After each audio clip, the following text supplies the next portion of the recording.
Hello दोस्तों, आज हम लोग डिस्कस करने वाले हैं G20 के बारे में। और ये इतना इम्पोर्टेंट क्यों है। और रिसेंटली आप देखेंगे बहुत सारे न्यूज़ निकल के सामने आ रहे हैं G20 से रिलेटेड। तो इसके बारे में हम लोग डिस्कस करने वाले हैं। तो चलिए शुरू करते हैं। यहाँ पे आप देखेंगे हम लोग का चाइना के साथ रिश्ते अच्छे नहीं हैं, लेकिन आप जब देखेंगे G20 का जो अभी एक्सटर्नल अफेयर्स का मीटिंग चल रहा था, उसमें जो हमारे एस जयशंकर साहब है वो चाइनीज़ फॉरेन मिनिस्टर से मिले थे। होता क्या है कि अगर मान लिया जाए जब G20 का फाइनल मीटिंग होगा जिसमें देश के जो हेड है रिप्रेजेंटेटिव वो वहाँ पे जाएंगे, लेकिन उससे पहले क्या होता है कि एक्सटर्नल अफेयर्स मिनिस्टर्स का भी एक मीटिंग होता है। तो वो जो मीटिंग है अभी आप देखेंगे 7 जुलाई को इंडोनेशिया और वहाँ के बाली में हुआ था। तो यहाँ पे देखेंगे सारे जो कंट्रीज़ हैं, सबसे पहले आप देख लें चाइना और इंडिया।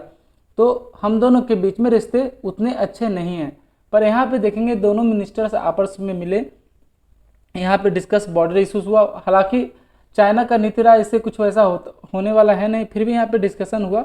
दोनों यहाँ के देखेंगे फॉरेन मिनिस्टर्स ने एक दूसरे के साथ बात की।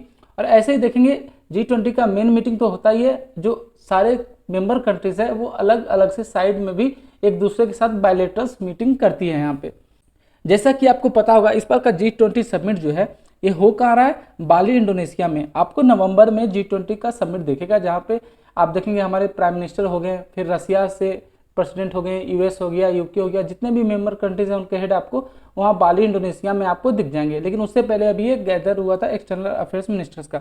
और आपको बता दें कि अभी रिसेंटली G20 बहुत ज़्यादा न्यूज़ में था। क्यों न्यूज़ में था?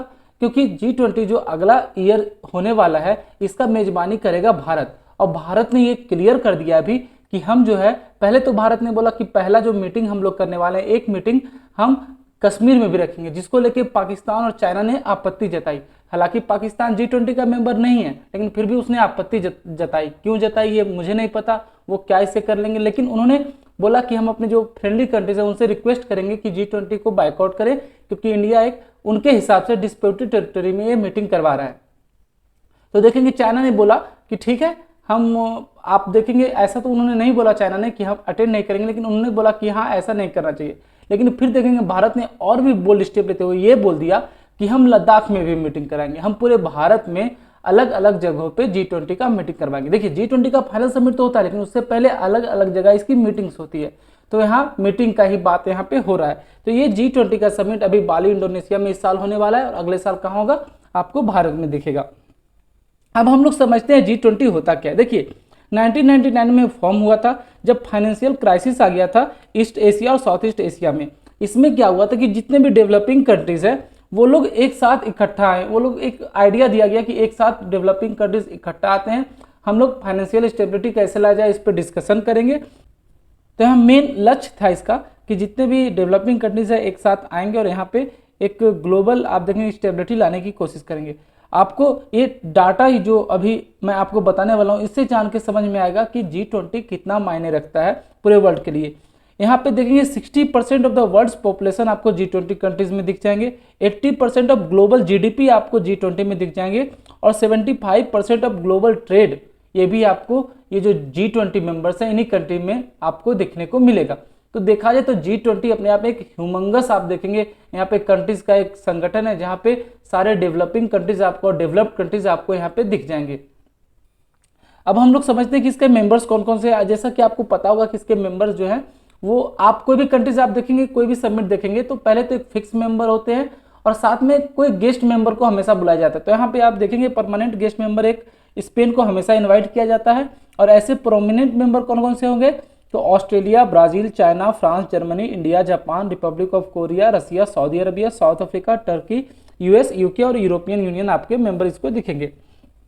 तो अब यहाँ आप बोलेंगे ये G20 का प्रेसिडेंसी डिसाइड कैसे होता है कि इस बार कौन इसको ऑर्गेनाइज करवाने वाला है। तो देखिए एक रोटेशन वाइज होता है, जो मेंबर कंट्रीज है इनके बीच में रोटेशन होता है। यहाँ पे देखेंगे ट्रॉयका फॉर्मेशन होता है। ट्रॉयका क्या होता है कि मान लिया जाए जैसे इस बार इंडोनेशिया में होने वाला है, इससे पहले जिस कंट्री में हुआ था और नेक्स्ट कंट्री में जो होने वाला है, जैसे अगले साल इंडिया में होने वाला है, तो ये तीनों कंट्रीज जो है ये एक साथ आती है, ट्रॉयका बनाती है, एक इंश्योर करती है कि G20 का एजेंडा क्या होना चाहिए। जैसे कि मैंने अभी रिसेंटली बताया कि पिछला साल में कौन करवाए थे इसको ऑर्गेनाइज G20 को, इटली, इस बार इंडोनेशिया करवा रहा है। और अगले साल कौन करवाएगा, इंडिया। तो यहाँ तीनों कंट्रीज इकट्ठा आएंगे और डिस्कशन होगा कि कैसे समिट आगे ऑर्गेनाइज करवाना है, सब कुछ डिसाइड होता है। अब G20 वर्क कैसे करता है, देखिए G20 का कोई परमानेंट सेक्रेटरीट नहीं होता है। यहाँ पे देखेंगे जितने भी रिप्रेजेंटेटिव होते हैं G20 कंट्रीज के, जिनको सरपस बोला जाता है। अभी रिसेंटली आपने न्यूज़ सुना होगा कि जो एक्स नीति आयोग के CEO थे अमिताभ कांत, उनको G20 का शेरपा बनाया गया आफ्टर पीयूष गोयल। तो होता क्या है कि अगर मान लिया जाए जिस कंट्री में ये होने वाला है, G20 ऑर्गेनाइज होने वाला है, तो वो कंट्री क्या करती है, शेरपा नियुक्त करती है। वो लोग क्या करते हैं शेरपास को, वो शेरपास का काम क्या रहता है कि G20 का एजेंडा क्या होगा, कैसे इसका फ्रेमवर्क पूरा तैयार होगा, उनके देखरेख में G20 कैसे ऑर्गेनाइज होगा, कंट्रीज में कहाँ कहाँ मीटिंग होगी, क्या क्या इश्यूज डिस्कस किए जाएंगे, इन सब के बारे में यहाँ पे देखेंगे जो शेरपास है वो डिसाइड करते हैं। यहाँ पे देखेंगे G7 के मिनिस्टर जो रहते हैं वो G20 फाइनेंस मिनिस्टर के साथ डिस्कस करते हैं और सेंट्रल बैंक गवर्नर्स के साथ कि कैसे ये सब जो फाइनेंशियल क्राइसिस चल रहा है, कैसे ये सब जो 1999 में वो उसको रिपीट नहीं किया जाए, ये सब को कैसे डील किया जाए, इन सब के बारे में देखेंगे ओवरऑल डिस्कशन यहाँ पे होता है। जो पहला G20 समिट हुआ था वो आपको बता दें 2000 में वाशिंगटन DC में हुआ था, US में हुआ था। और इसके बाद देखेंगे सरपास मीटिंग हो गया या एक्सटर्नल अफेयर्स का मीटिंग हो गया, अलग अलग इवेंट हर ईयर ऑर्गेनाइज करवाने जाते हैं। तो देखा जाए तो एक बहुत ही आप देखेंगे एक वास्ट प्लेटफॉर्म है जहाँ पे अलग अलग कंट्रीज आती है, यहाँ व्यूज एक साथ शेयर करती हैं। अब इस बार देखेंगे बहुत ही इंटरेस्टिंग होने वाला है, क्योंकि आपको पता होगा रसिया पे लगातार सैंक्शन चल रहे हैं। सारे वेस्टर्न कंट्रीज इंडोनेशिया को पे दबाव डाल रही थी कि आप जो है पुतिन को इन्वाइट मत करिए, लेकिन आपको पता होगा इस बार पुतिन भी है इन्वाइटेड है G20 में, क्योंकि वो परमानेंट मेंबर है। तो जब पुतिन यहाँ पे ज्वाइन करेंगे मीटिंग्स को सारे वर्ल्ड लीडर्स के साथ, तो देखिए क्या वर्ल्ड का रिएक्शन रहता है, कैसे ग्लोबल लीडर्स रिएक्ट करते हैं, ये भी देखने वाली बात होगी। इंडोनेशिया का यहाँ स्टांस क्या रहता है, उसके बाद क्या इंडिया यहाँ पे बायलैटरल मीटिंग साइडलाइन में करेगा, मोदी जी मिलेंगे पुतिन से या किन किन से मिलेंगे, ये सब आपको देखने में बड़ा इंटरेस्टिंग होने वाला है। एक गजब का यहाँ पे देखेंगे जियोपॉलिटिक्स होगा जब एक प्लेटफॉर्म में इतने सारे वर्ल्ड लीडर्स आएंगे। और आगे भी देखेंगे इस पे जो भी मीटिंग्स होने वाली है इंडिया में, क्योंकि इंडिया में भी जो मीटिंग होने वाली है उसको लेके देखेंगे एक अलग से आप देखेंगे अलग इसका पाकिस्तान र्यूमर फैला रहा है कि इंडिया यहाँ मीटिंग करवा रहा है, वहाँ मीटिंग करवा रहा है। हम सऊदी अरबिया को बोलेंगे, टर्की को बोलेंगे, चाइना को बोलेंगे कि बाइकआउट करे G20 को, हालांकि वो खुद मेंबर है नहीं, वो खुद तो कुछ कर नहीं सकता, अलग अलग कंट्रीज को इस तरह बोल रहे हैं।